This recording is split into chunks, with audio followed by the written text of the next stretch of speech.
দ্বিতীয় পর্ব, তৃতীয় পর্ব শিশুদের নৃত্য পরিবেশন।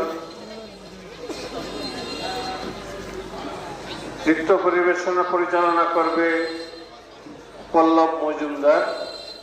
আপনারা তাকে সবাই চিনেন। সে আমাদের কয়েক বছর যাবৎ প্রত্যেক অনুষ্ঠানেই তার ছাত্রছাত্রীদের নিয়ে সুন্দর মনোরম নৃত্য পরিবেশন করে সকলকে আনন্দ প্রদান করে। আমরা তার এই অনুষ্ঠান উপভোগ করব।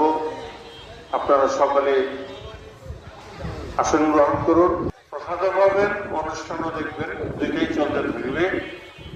আমি পল্লব মজুমদারকে এটা অনুষ্ঠান শুরু করার জন্য সবিনয় অনুরোধ জানাচ্ছি। ধন্যবাদ মহারাজকে। তো আমরা আজকে শ্রীমৎ স্বামী বিবেকানন্দের জন্মতিথি ও পূজা উৎসব উপলক্ষে এবারের পর্ব নৃত্য আমাদের নৃত্যালয় ফরিদপুরের পরিবেশনা।